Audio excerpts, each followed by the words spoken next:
Hill is the only female artist in history to have 3 consecutive albums debut at #1 on Billboard's pop and country charts. One of the biggest country stars of the 90s and the 2000s was Faith Hill. She took full advantage of the inroads that Shania Twain had made, crossing over into the pop music side of things. And she actually capitalized with some country songs that actually had crossed over and became pop sensations. So subsequently, she had some very huge tours, and she was one of the biggest stars that the country music scene has seen in a long time. But this Queen of Nashville did not stop there. The Grammy Awards, the Academy of Country Music, the Country Music Association, the American Music Awards, and the People's Choice Awards have also honored Faith. In 2001, Faith was named one of the 30 most powerful women in America by Ladies' Home Journal.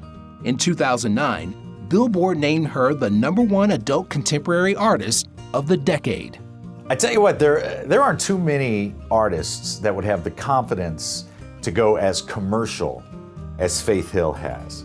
I mean, think about it. There hasn't been a magazine cover, I don't think, that she hasn't appeared on. She's been a cover girl for Revlon. She has fragrances, you name it, and she's got her perfectly manicured hands in it. Audrey Faith Perry, aka Faith Hill, was born on September 21, 1967, in Ridgeland, Mississippi. She began performing at age 7. She had a defining moment at age 9 when she had the fortune of attending an Elvis Presley concert, which inspired her to become a performer. Not long after arriving in Nashville, Faith auditioned to be a backup singer for REBA McEntire. Unfortunately, she didn't get the gig. Instead, she went to work at a music publishing firm as a receptionist. Well, if you want to be great, you have to immerse yourself in the music and the culture of the city. And it is an electrifying city, and it just draws, it's like a magnet for great singers.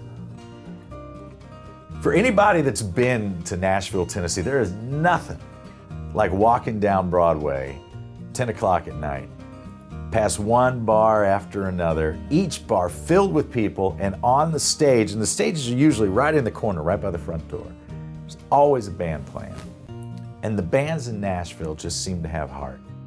They seem to have just a genuine love for the music they're playing, and a lot of the music they're playing is their own lyrics, their own music, their own works of art.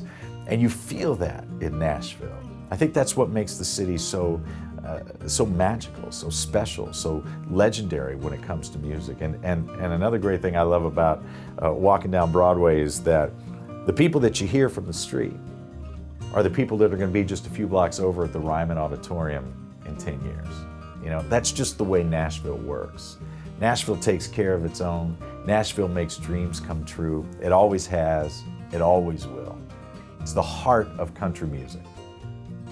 Eventually, Faith did land a job with her idol Reba McEntire, but it wasn't to sing.